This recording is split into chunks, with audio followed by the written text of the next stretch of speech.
What's up, family? What's up, family? It's your boy DMR. Just sitting in my car, having my coffee. You know what I mean?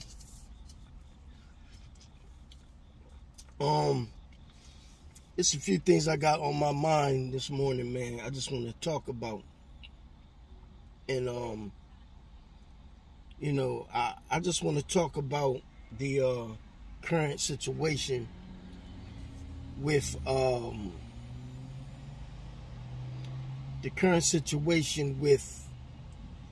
the dating scene in the United States. I find it to be very difficult dealing with these lovely ladies, as Brother Dennis Sperling may say. Dealing with these lovely ladies, meaning in the African American community, you know. And I just want to say I see why people go other areas to find a mate. You know, some people may not have a problem, some people may, but it's beginning to show now in the United States where, you know, the dating scene or getting to meet somebody nice, even marriage, man, is actually dwindling in the United States. So it's causing people to go elsewhere to find a mate, you know, or even for those people that's just going over there to vacation and have fun, you know, it like gives them an opportunity to get out of the matrix, so to say.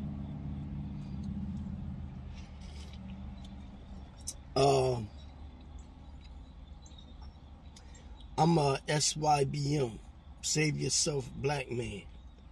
So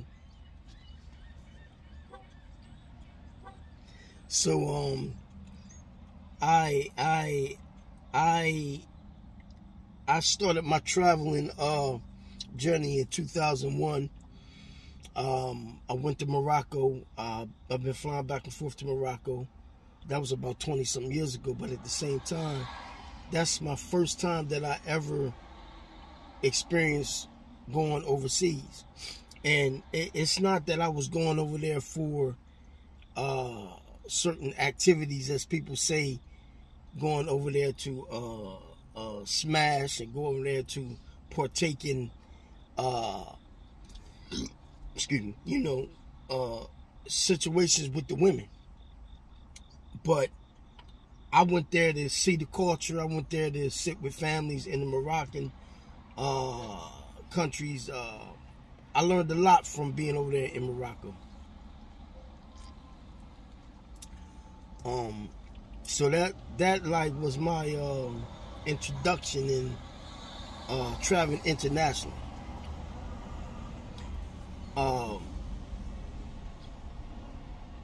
Then after that, I went to Dominican Republic, Santo Domingo.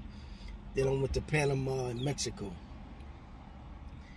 And what I can tell you about these countries is that the culture is very intriguing. I had the opportunity to go through Mexico. I find it very interesting. Nobody attacked me. Nobody tried to rob me or nothing like that. You know what I'm saying? So I had a good experience in Mexico. Dominican Republic, I had fun in DR. I went there, spent time on the resort, stepped outside of the resort, had fun. And it was just some stuff that I seen in these countries that made me realize that, you know, other places is open to you as an African American, not so much as an African American, but for you as a American, period. You know, because there's a lot of guys that ladies and gentlemen that travel abroad and they find their niche, right? So they're beginning to venture out. So you ask yourself, why do people venture out to find a mate, or why do people venture out to to clear their head and have a peace of mind. Okay, first of all, every place has problems. Get this straight. But when you're in a free society, supposed to be free society, that is looked upon as being this place where it can't be no wrong done, man. It's a lot of stuff here. You know, it's a lot of stuff that me as an African American man have to deal with, such as police genocide. And let me make this straight. Police brutality is no longer in existence. It's police genocide. The reason why I say that, Rodney King was viciously beat down, I think it was 1991 and 1992, after the LA riots. And well, that's what sparked the LA riots. I was 20 years old back then. That was police brutality. When you get into the other stories about Amadou Diallo, you get into the stories about Philando Castile and all these other individuals that have been murdered viciously by law enforcement. You have to look at it in a different arena now. It's going to the levels of insanity, meaning law enforcement can just stop your car and blow your brains out and don't have to, you know, atone to nothing or like obey the no kind of law. So anyway, we have police genocide to worry about. We have self-hatred from our own race, African Americans. We have our lovely ladies, which is a phrase that I got from Dennis Sperling, and I am going to give him a shout out because he's the one, the first one that I ever heard say that. So more power to brother Dennis Sperling. Our lovely ladies hate us. We're being attacked by other immigrants, such as some Latinos in certain areas. We're criticized about traveling to these Latin countries. Then we have the attack from the dominant society, which is Anglo-Saxon European Americans. So you have all of these things that's coming at you, right? And you trying to bob and weave this way, but he throws a jab. Then you trying to go here. He cuts off the ring and like throws another jab, sets it up with a right hand. So I ask you this. Who would not want to get out of this hellhole? Now, only to those that have the ability to do so. Meaning, if you have finances coming in and you have a good job and you have a good savings account and you're near retirement, yes, then do that.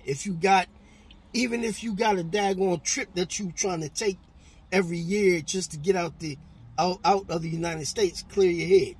But these are the reasons why people are leaving this place. And some people are leaving temporarily. Some people are leaving permanently. I see why people make these moves. Because before, I couldn't really understand it until I started thinking that, yes, people are really trying to make the move to get out of the United States. And it's not only African Americans, but I'm just dealing with African Americans because I'm from that group of people that's being affected. So I have to speak about this. But you have our European American brothers or brethren that they suffer the same treatment from their women. So they're beginning to venture out to Southeast Asia and Vietnam and all these other countries that seek mates and possibly marriage. So what I'm saying is not far-fetched at all. Not at all. So, you know, I just wanted to give food for thought, and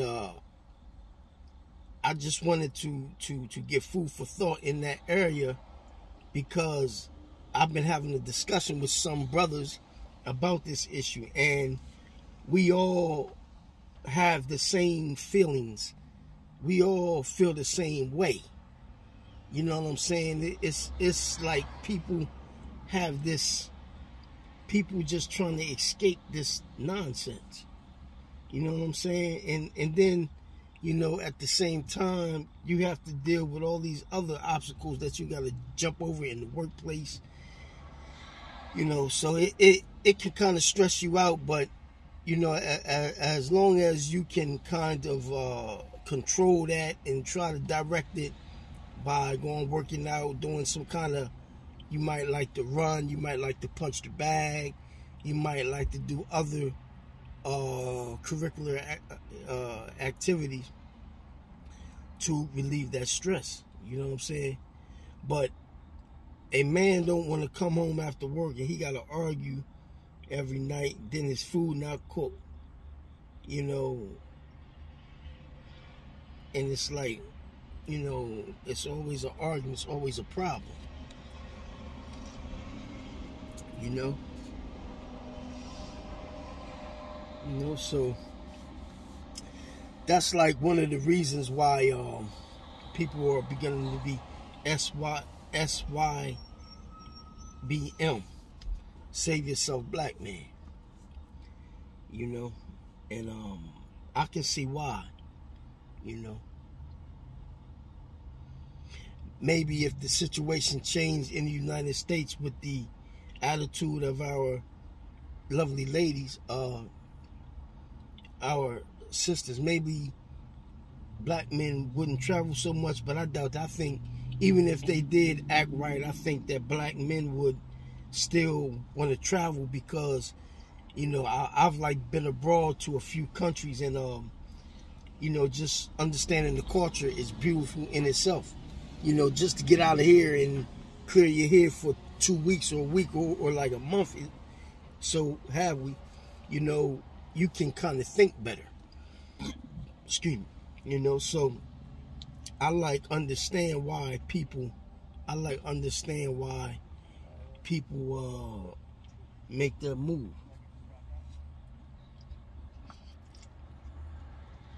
You know, I like understand why. Like for like instance, I was I'm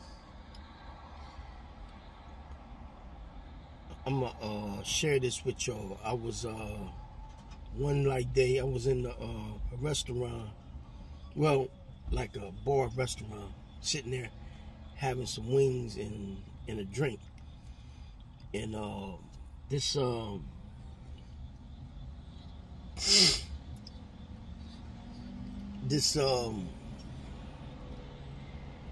these two girls, these two African American sisters were sitting there. So I had asked the young lady, I said, you know, hey, you know, how y'all doing? I said, what I like asked them what like dish did they have, because the dish looked good. Well, the response I got from the girl, she told me what the dish was, but her girl looked at me like she had a scowl on her face like this, like, you know, I just asked her a question, and the two girls was attractive young ladies. I mean, but it was like I had did something, I said something wrong, and I was dressed fairly nice, had on a V-neck, had on my chain, you know, smelled good, had my locks kind of fresh. But I was sitting there, right, and after they left, these two white girls came, and the white girls was friendly. Now,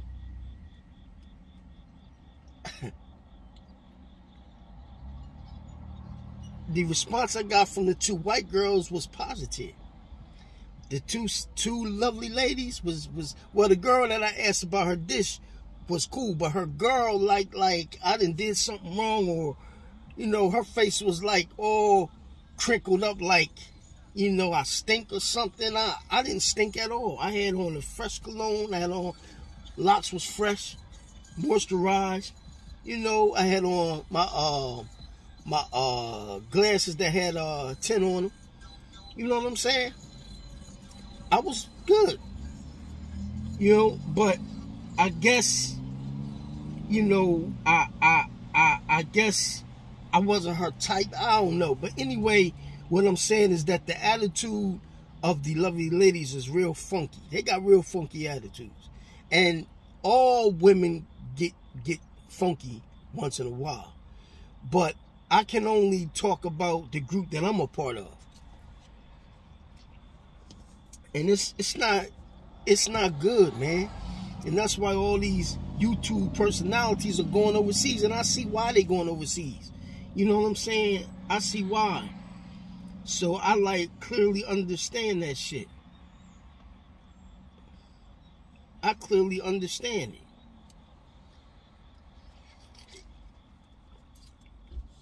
You know, so it shouldn't be no problem to ask a black man, why is he trying to get a peace of mind? If you was going through all this madness, you would do the same thing. But when I talk about my European brethren, I want to make this clear. They don't have the obstacles that we have. They have stuff laid out for them. They just gotta make the initiative to want to go abroad, and they can do it because the carpet has been laid down for them. For African American men, nothing's laid down for us. So that's why I focus on SYBM. That's why I focus on the group that I'm a part of. I'm not racist. I don't prescribe to any tenets of racism against nobody, against the Arabs, the East Indians, and nobody else. You see what I'm saying? So what I'm saying is this video is just to explain to people why black men have choose to go abroad, whether it be temporarily or permanent. You know, and I make no bones about it. I am SYBM. I ain't gonna lie. You know, but something made me be like that. You know, I'm a part of, and like another factor is that a lot of females play games, but over here, dealing with the lovely ladies, they play games like this.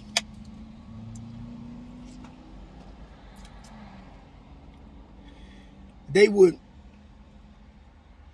know that you are taking them out, right?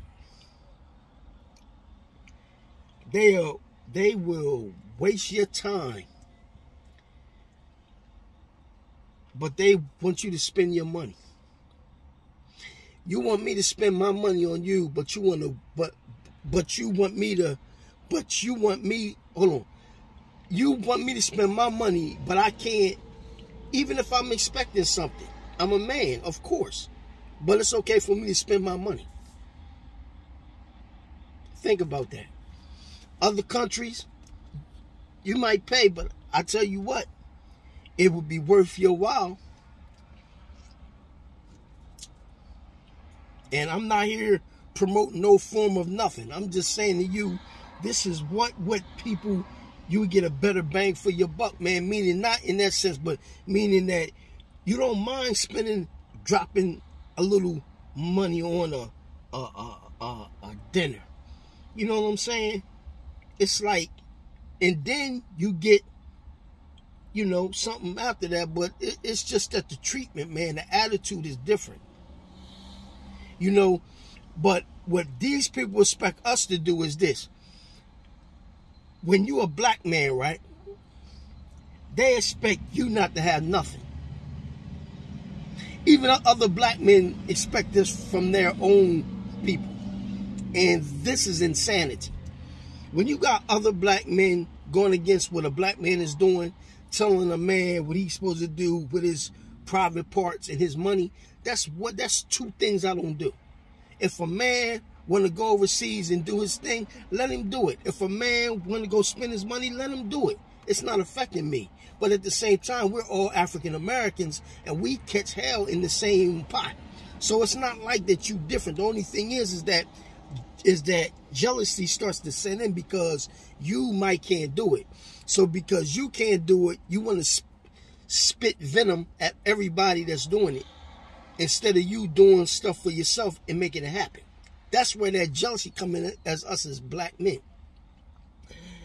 But the black men that can make it happen and they think like-minded and they start doing stuff and they start growing. This is what we want. We want togetherness. We want to come together as a unit. You know what I'm saying? But check it. When the European Americans do it, it's no commotion. When the Arabs do it, it's no commotion.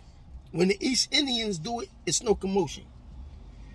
It's not only until an African American from America makes that conscious decision that I want something else, I'm not dealing with Keisha from the block that got the bonnet on with the fake hair and the stinky feet. You see what I'm saying?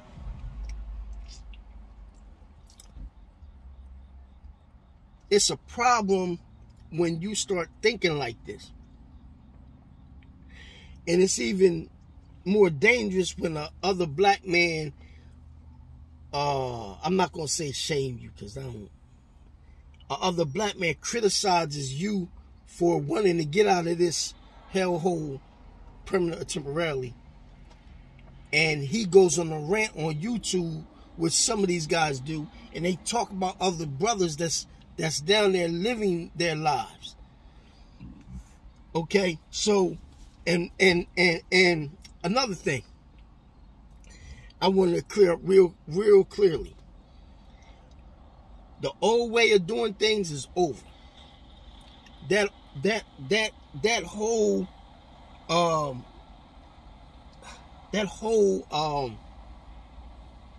forgot the word that people say when you take a female out and you supposed to court her or some shit. Why am I going to court a female that's going to waste my time? Why am I going to court a female that don't got no value? Think about that. Especially if you're older. If you're in your 30s, or late 30s, and your 40s, especially if you're 40 years old. I had a girl tell me, a lovely lady, me and her was clear about something. She didn't have no children. I didn't have no children. She worked, I worked. But she was 40 and she gonna tell me that why not courting her kind of like back in her father's day. I'm like, what? I didn't say that, but in my mind, I'm like, you 40 years old. What like value do you have? You know, and then you hear a lot of these females talking about getting married at 40. Look, I'm in my late 40s, right? I'm not going to put a lot of emphasis in no female in her 40s. The only thing that you good for, to be honest, is I might take you to the coffee house. We got some coffee and have a relationship dealing with it can be sexual, but it's not gonna be nothing committed. It ain't gonna be no relationship. So that's my stance on these lovely ladies talking about they trying to find a man that's going to take care of them. Take care of you for what? I mean, be real, man. You know, you know, you ain't got no value no more. You know? I mean, you can't quote, you don't quote, you know, everything I say to you is a damn argument. So at the end of the day, man, as far as back in the day, all that courting and all that, be nice to the lady, take her out, open the door, man, all that stuff's bullshit. It's bullshit. I mean, I'm just sorry. It's just bullshit. Another arena I'm going to touch on, I'm not going to go much into it because I haven't really arrived yet in this area, but on the way how people think about these jobs and retirement and all that, that's fading out too, because the millennials are coming up with plans, man, to retire early. And I haven't really made that jump yet, but I'm like almost close to retirement in not in the near future, but in the almost close to the near future. But you know, I get their point. I see their point clearly. You know, but I'm not going to touch on too much of this thing about this retirement thing, because you know, I'm like half there, but I'm not fully there. So I'm not going to discuss something that I am not experiencing fully. I'm not going to do that, because that's going to lead to me giving false information. And the worstest thing that you do is when you give somebody information and it's wrong information, people that are in that arena will check you, and you do not want to get checked on social media without you really knowing what you're talking about. So I'm not gonna do that to myself and make a fool of myself. But y'all, SYBM is real. I just wanted to say that. I had a few discussions with a few people on YouTube that are some real solid brothers. I'm not gonna say who they are. Y'all know who they are. Really, man, take the advice. If you don't have no children, you don't got no real debt like that, you at least work on paying your debt off and trying to be debt free, man, and try to do something for yourself and really enjoy your life, man, because you will never know when God gonna turn your lights out. He could turn your lights out in 5 minutes or 3 minutes, and that's it. But as long as that you got the intention to think like that, that counts. You know, some of these cats don't even have an inkling about thinking about that. Half of them just live for the day, you know what I mean? You know, and that's not just black men, that's kind of everybody. So again, y'all, I'm not gonna hold y'all up. I'm gonna just leave y'all on that note. I might do my workout later on at the gym. I'm gonna try to show y'all some workout stuff that I'm doing at the gym, depending on how many people's in there and if it's real crowded, or if I can do it. But if not, I'm gonna come back with y'all with a video later on, and I'll catch y'all later. Peace.